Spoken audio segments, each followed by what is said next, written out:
اعلیٰ حضرت فاضل بریلوی رحمت اللہ علیہ کے مکان کی دیوار گر گئی. ایک کونا مکان کا، آپ جانتے ہیں پرانی دیواریں چھوٹی ہوتی تھی اور بارشوں میں اکثر گھروں کی دیواریں گری ہوئی ہوتی تھی. ایک سائیڈ کی دیوار گر گئی تو اس کونے میں ہندوؤں کا گھر تھا. اب مستری صاحب رات کو آئے، ان سے بات ہوئی تو کہنے لگے سویرے کام شروع کروں گا. کہا ایک دو صاحب نے کہ ہندوؤں کا گھر ساتھ ہے اور وہ دشمن بھی بڑے زیادہ ہیں، تو رات کو ہی ہو جائے. کہنے لگا جی نہیں میری مجبوری ہے، مزدور کہاں سے لاؤں گا، بڑے معاملات ہیں، سویرے شروع ہوگی. اب رات کو مولانا ظفر الدین بہاری علیہ رحمہ کہتے ہیں بچے مدرسے کے باقی سارے لوگ سب کو جمع کیا گیا، چونکہ اس طرف سے تھوڑا خطرہ تھا ہندوؤں کی جانب سے. کہا جناب یہ بڑے دشمن ہیں اسلام کے، تو اس طرح کرو کہ 2-3 بچوں کی ڈیوٹی لگائیں یا کچھ لوگوں کی یہاں رات کو پہرا دیا جائے. ٹھنڈ بھی بڑی زیادہ تھی، کھڑا ہونا بھی مشکل تھا. اعلیٰ حضرت رحمت اللہ علیہ شاہ کی نماز کے بعد جلدی اجرائے خاص میں تشریف لے جاتے تھے. اس رات جب دیکھا نا باہر شور ہو رہا ہے تو اسی طرح سر پہ ایک رومال لپیٹا تو باہر آ گئے. کہنے لگے کیا شور ہے؟ کہ حضور سردی ذرا زیادہ ہے تو یہاں کسی کی ڈیوٹی لگانی ہے پہرے کی. 2 منٹ خاموش رہے، پھر فرمانے لگے کوئی ضرورت نہیں، جاؤ سو جاؤ سارے جا کے، کوئی ضرورت نہیں، جاؤ اپنے اپنے گھروں کو، کوئی عادت نہ، پہنچ جاؤ. کہا حضور مہربانی کرے طے ہونے لگا تھا. فرمایا میری وجہ سے کیوں کوئی ساری رات بیدار رہے، جاؤ تمہیں کہا آرام کرو. لوگ سو گئے.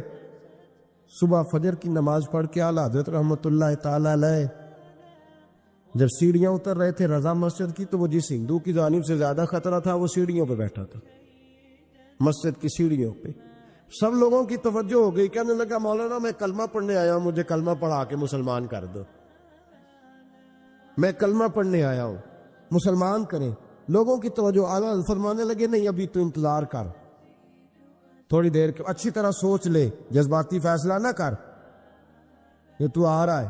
یہ کہہ کے جب 2 سیڑھیاں نیچے اترے اس کے پاس سے تو اس نے پیر تھام لیے. کہنے لگا اب ایسے تو نہ کرو، رونے لگا. اعلیٰ حضرت رحمت اللہ نے کلمہ پڑھایا، کچھ باتوں کی نصیحت فرمائی، تشریف لے گئے. گھیرنے والے گھیر کے بیٹھ گئے. کہنے لگے ہمیں بھی بتا بدلہ کیسے ہے.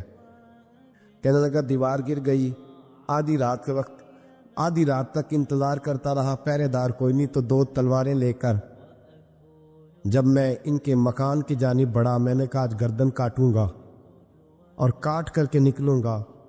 کہتا ہے جب میں قریب آیا تو 2 شیر کھڑے تھے، اوپر سے پلٹ کے آیا تو پھر کھڑے تھے، ادھر سے پلٹ کے آیا تو پھر کھڑے تھے. فرماتے میں 2 گھنٹے کے بعد آیا تو پھر پلٹ کے کھڑے تھے.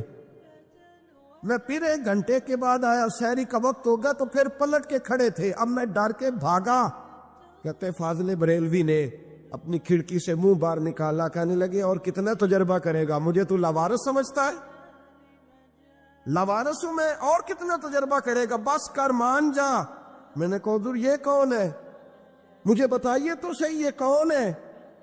تو کہنے لگے میں نے ساری زندگی رسول اللہ کی عظمت کا دفاع کیا ہے، ساری زندگی غوث اعظم کے نعرے لگائے ہیں.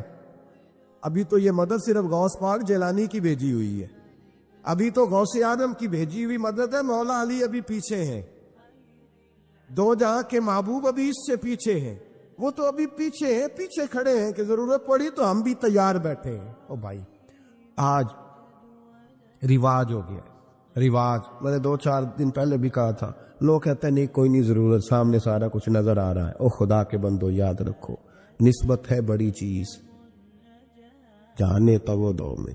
اگر کسی کو نسبت میسر آ گئی نا، نسبت خالی دامن ہی مل گیا، تیرے ہاتھ میں کچھ ہے تو ہونی چاہیے نا. خالی دامن ہی تجھے کسی کا میسر آ گیا تو تو بچ گیا. اپنی نسبتوں کی حفاظت کریں، ان کو مضبوط کریں، ان پر محنت کریں، ان پر توجہ رکھیں.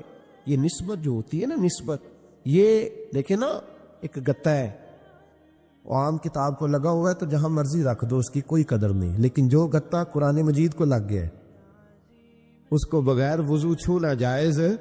ایک پٹھے پہ اینٹ بنی ہے جو باتھ روم میں لگ گئی، وہاں بغیر جوتے کے جایا نہیں جا سکتا، اور جو مسجد میں لگ گئی وہاں جوتے پہن کے جایا نہیں جا سکتا. یہ نسبت ہے بڑی چیز. اگر میسر آئے نصیب ہو اپنی نسبت کو مضبوط کر کے رکھا کریں, اس کی جولانی کا مظاہرہ کیا کریں. اس نسبت میں روز توانائی آنی چاہیے. میں آپ کو بڑی ذمہ داری کے ساتھ ایک بات بتاتا ہوں تجربے کی. ہمیں جتنا کسی نے آ کے کہا ہے نا نسبت کے خلاف, ہماری نسبت اس سے زیادہ مضبوط ہوئی. ہمیں جتنا کسی نے آ کے کہا ہے نا جی آپ کو کیا ملا, آپ کو کیا ملا, تو ہم نے اتنا کہا یا جیسے جیسے تو کہتا جاتا ہے ہماری تو نسبت میں اضافہ ہوتا جاتا ہے, ہمارا تو مزاج بدلتا جاتا ہے, روز ایک نیا پردہ کھلتا ہے, روز ایک نیا رنگ واضح ہوتا ہے, روز ایک نئی توانائی. ابھی تھوڑے دن کی بات ہے, ایک مولانا شرف الدین صاحب ہے, مفتی صاحب, میرے حضرت صاحب کے مرید ہوئے. مفتی تھے, عالم آدمی تھے, سرکار تاج الشریعہ. ہمارے شیخ سے بیعت کی. اب ہمارے حضرت صاحب کا اس وقت حال وہی ہے, وَرَأَيْتَ النَّاسَ يَدْخُلُونَ فِي دِينِ اللَّهِ أَفْوَاجًا. اب فوجوں کی فوجیں لوگ آتے ہیں. ہم نے دیکھا ہے صرف خالی مرید ہونے والے بار سینکڑوں کی تعداد میں ہزاروں لوگ بیٹھے ہیں کہ صرف بیعت اتنا کہہ دے ہم نے قبول کیا.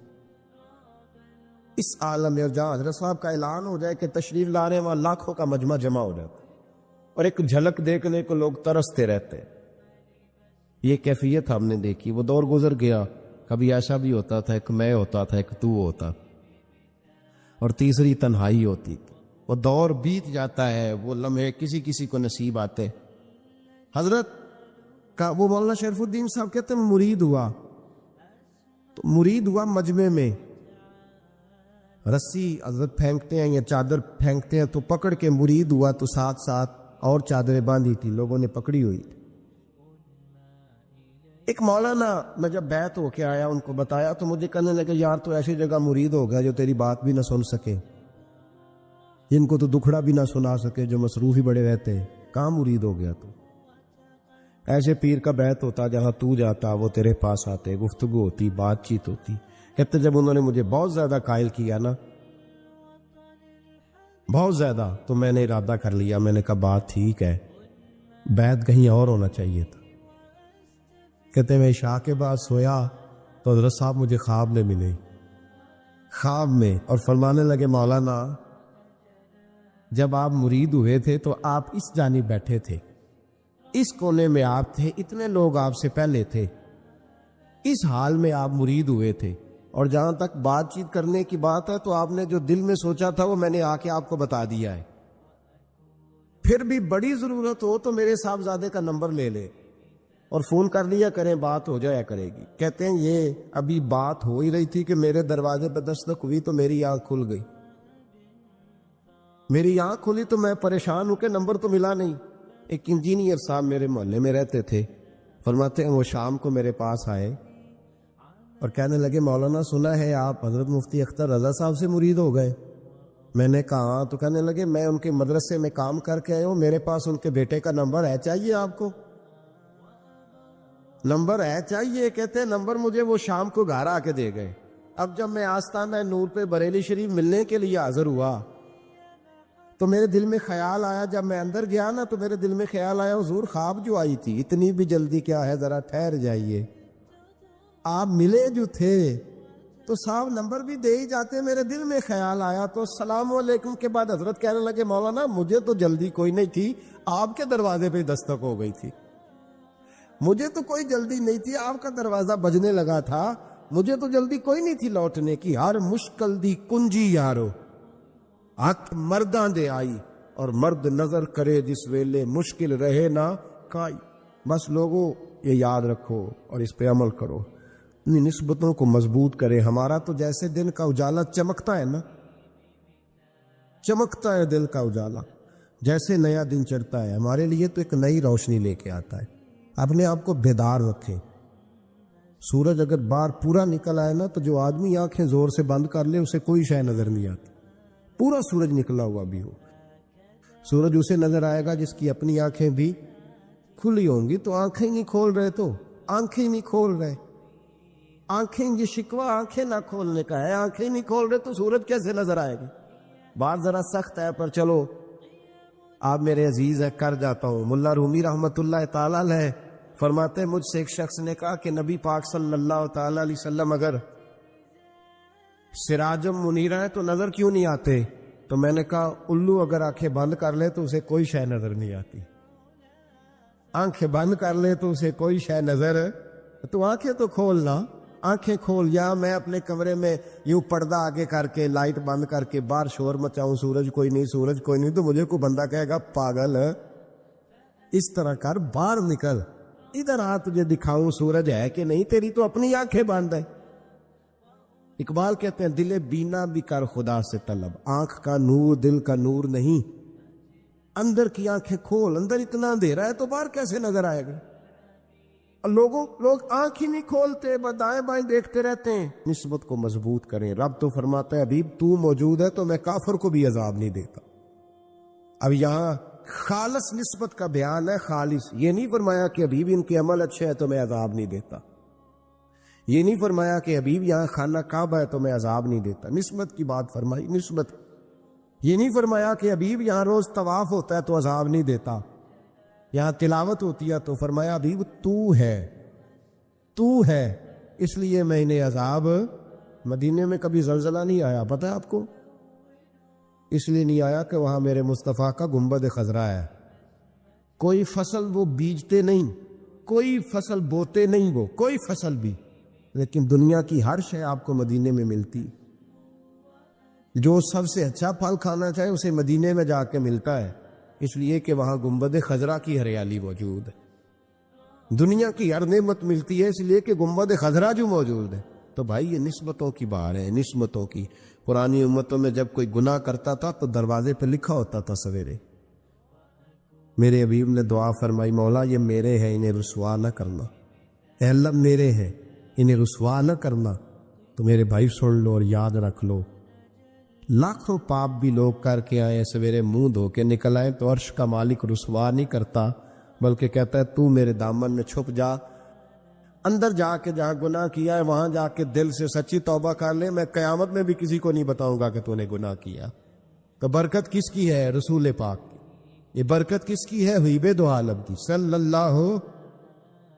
غلامی کا رشتہ مضبوط کریں، غلامی وارث والے بنے، لوارث نہ بنے.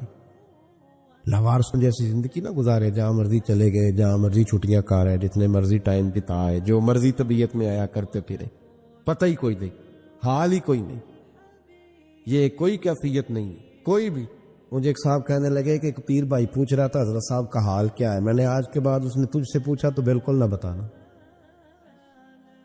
وہ کیسا بیٹا ہے، وہ کیسا بیٹا ہے جو پڑوسیوں سے دائیں بائیں لوگوں سے حال پوچھتا ہے؟ اسے پتہ ہی نہیں، اسے خبر ہی نہیں، اسے تو لمحے لمحے کی خبر ہونی چاہیے، اسے تو منٹ منٹ کا پتہ ہونا چاہیے تھا. وہ اس نے کس طرح کی نسبت رکھی ہوئی ہے جس کو ہم سایوں سے پوچھنے پڑتا ہے ذرا پتہ کر کے بتانا حال کیا ہے. تو کدھر تھا بھائی؟ حضرت ابو عبیدہ بن جراح. سنو، اسلام امن کا درس دیتا ہے، محبت کا درس دیتا ہے. بھائی اسلام ہی تو امن کا درس دیتا ہے، پر جڑی بوٹی کاٹنا بد امنی نہیں ہوتا. ظالم کا ہاتھ پکڑنا بد امنی، اور امن والے اور ہوتے ہیں بزدل. ان دونوں میں فرق ہوتا ہے. امن والا بننے کا کہا گیا ہے، بزدل بننے کا کہا. میرے نبی پاک نے جو بدر میں تلوار اٹھائی تھی، زرہ پہنی تھی، حضور علیہ الصلوۃ والسلام نے لوہے کی جیکٹ پہنی تھی، تو وہ بھی میرے رسول پاک نے امن کے لیے ہی پہنی تھی. میرے نبی پاک صلی اللہ علیہ وسلم نے احد کے دن جو ہتھیار اٹھائے تھے تو وہ بھی امن کے لیے اٹھائے تھے، وہ بھی امن کے لیے حضور نے ہتھیار اٹھایا تھا. ہتھیار اٹھانا بد امنی کی علامت نہیں ہوتا میرے بھائی، یاد رکھ. حضرت ابو عبیدہ بن جراح نے میدان بدر کے اندر جب جنگ کا تبل بھجا، حالات بگڑے، جناب ابو عبیدہ بن جراح کہتے ہیں تاریخ نے ایک عجیب موڑ پہ مجھے لا کے کھڑا کیا. آپ فرماتے ہیں میرے لیے اللہ نے جو آزمائش رکھی وہ سب سے بڑی رکھی. فرمانے لگے جب میں میدان میں نکلا تو کافروں نے میرے سامنے جس کو لا کے کھڑا کیا وہ میرا سگا باپ تھا. اور فرماتے ہیں اب مشکل بن گئی. عشق تیاگ دو ایک برابر تے عشق دا سیک ودھیرا، اگ تے ساڑے ککھ تے کانے تے عشق ساڑے تن میرا. اگ دا دارو می تے پانی، کوئی دسے ہے عشق دا دارو کیڑا. بلے شاہ تے کچھ بھی نہیں بچدا جتے عشق ہوراں دا ڈیرا. فرمانے لگے اب میرے لیے سامنے باپ، ادھر بیٹا۔ آپ فرماتے ہیں دو رستے تھے، باپ بچاؤں یا رسول اللہ کا دین بچاؤں۔ ایک منٹ تھا فیصلہ کرنے کے لیے کہ ابا بچے گا یا دین بچے گا، کفر بچے گا یا اسلام بچے گا۔ فرماتے ہیں میں نے منٹ پورا نہیں سوچا، میں نے تلوار اٹھائی، باپ کی گردن کاٹ کے گرائی اور رسول اللہ کا دین بچا لیا۔ باپ کی گردن کٹ کے گری اور نبی پاک کا دین بچ گیا، بچا لیا رسول اللہ کا دین۔ حضرت عمر نے ماموں کو مارا۔ حضرت مصعب ابن عمیر کہتے ہیں تاریخ مجھے بھی لا کے کھڑا کرتی ہے بدر کے میدان میں، تو کفر کا لبادہ اوڑھ کے جب سامنے آیا تو وہ میرا سگا بھائی تھا۔ سگا بھائی، ہزاروں قومیں وجود میں آئیں دھار میں خشک و تر کے رشتے سے، پر ہم نے بنیاد دوستی رکھی یاد خیر البشر کے رشتے سے۔ سگا بھائی کفر کا نمائندہ بن کے سامنے کھڑا ہوا۔ مجھے اکٹھے کھیلنا بھی یاد تھا، مجھے ایک برتن میں روٹی کھانا بھی یاد تھا، ایک ماں سے لوریاں سننا بھی یاد تھا۔ فرماتے ہیں یہ سارا کچھ یاد تھا، پر اسلام کے حق میں دیا ہوا خطبہ جو محمد عربی نے دیا تھا وہ بھی مجھے یاد تھا، مجھے رسول اللہ کی بتائی ہوئی باتیں بھی۔ فرماتے ہیں میں سارا کچھ بھول گیا، پر مجھے اپنے رسول کا پڑھایا ہوا سبق نہیں بولا، وہ مجھے یاد رہا۔ میں نے پھر سگے بھائی کی گردن کاٹی اور میں نے وہ گردن کاٹ کے حضور کے پاس پیش کی، اور میں نے دنیا کو بتایا کہ ہمارے لیے اصل وہ ہے جو ہمارے رسول ہمیں حکم ارشاد فرماتے ہیں۔ یہ رشتے ہمارے لیے اصل ہمارے جی اچھے تعلقات ہیں۔ کون سے اچھے تعلقات؟ کون سے اچھے تعلقات؟ میرا ایک دوست مجھے کہنے لگا امریکہ تو پیار ہی بڑا کرتا ہے اب سے۔ میں نے کہا بالکل، کسائی بھی بڑا پیار کرتا ہے بکرے سے، بڑا پیار ہوتا ہے۔ آپ جو قربانی کے بکرے لائے تھے آپ کو پیار نہیں تھا؟ ذبح کرنے سے پہلے اس کو پانی بھی پلایا، چارہ بھی کھلایا، غسل بھی کرایا، پر آخر میں کیا کیا؟ بولے نا جی، یہ والا پیار کرتا ہے امریکہ آپ سے، دیتا ہے کبھی کبھی پیسے، کوئی شک نہیں اس میں۔ وہ کہتا ہے وہاں زلزلہ آیا ہے تو اتنے لاکھ ڈالر دیتا ہوں، فلاں آیا، لیکن وہ والا پیار جو کسائی بکرے سے کرتا ہے، کہتا ہے جب موقع آئے گا تو میں چھری بھی پھیروں گا، اور اپنے وقت پہ آ کے وہ یہ میری مثال یاد رکھ لینا۔ امریکہ کا پاکستان سے اور مسلمان سے وہ والا پیار ہے جو بکرے کا کسائی سے اور کسائی کا بکرے سے ہوتا ہے۔ وہ چارہ ڈالتا ہے، موٹا کر کے ذبح کرتا ہے، پتلا ذبح کرنے میں اسے لذت نہیں آتی۔ او بھائی یاد رکھو حضرت ابو بکر صدیق رضی اللہ تعالیٰ عنہ، عرب کے لوگ جب جنگ کرتے تھے تو ایک ہاتھ میں ڈھال پکڑتے تھے، ایک ہاتھ میں تلوار پکڑتے تھے، لوہے کی ڈھال۔ جب دشمن حملہ کرتا تھا تو ڈھال آگے کرتے تھے، وہ کئی دفعہ ٹکرا کے ڈھال سے تلوار گر جاتی تھی۔ حضرت ابو بکر صدیق میدان میں نکلے، بیٹا کافروں کی طرف سے لڑنے آیا ہے، سگا بیٹا، اور میرے مصطفیٰ کریم نے فرمایا اولاد بزدل کر دیتی آدمی کو، پر جب ایمان پختہ ہو تو پھر صحابہ نے اس بزدلی کی بھی پرواہ نہیں کی۔ سگا بیٹا کافر کی جانب سے آیا، حضرت ابو بکر صدیق نے تلوار سے حملہ کیا، بیٹے نے ڈھال آگے کی۔ جب صاحبزادے نے ڈھال آگے کی نا تو حضرت ابو بکر کی تلوار لوہے کی ڈھال سے ٹکرائی، تلوار گر گئی۔ اب حضرت ابو بکر نے ہتے ہو گئے، صاحبزادے نے اٹھائی تلوار، کہتا جب میں مارنے لگا تو خیال آیا گھر تو میرا اجڑے گا نا، باپ تو میرا ہی ہے نا۔ صاحبزادے کہتے ہیں میں ابو بکر صدیق کو چھوڑ کے چلا گیا، بعد میں مسلمان ہو گئے، کلمہ پڑھ لیا۔ ایک دن گھر میں بیٹھے تھے تو بات شروع ہو گئی، صاحبزادے کہنے لگے ابا جی وہ یاد ہے نا جب میری ڈھال سے آپ کی تلوار ٹکرائی تھی اور تلوار گر گئی تھی تو میں نے آپ کو باپ سمجھ کے چھوڑ دیا، میرا ہی گھر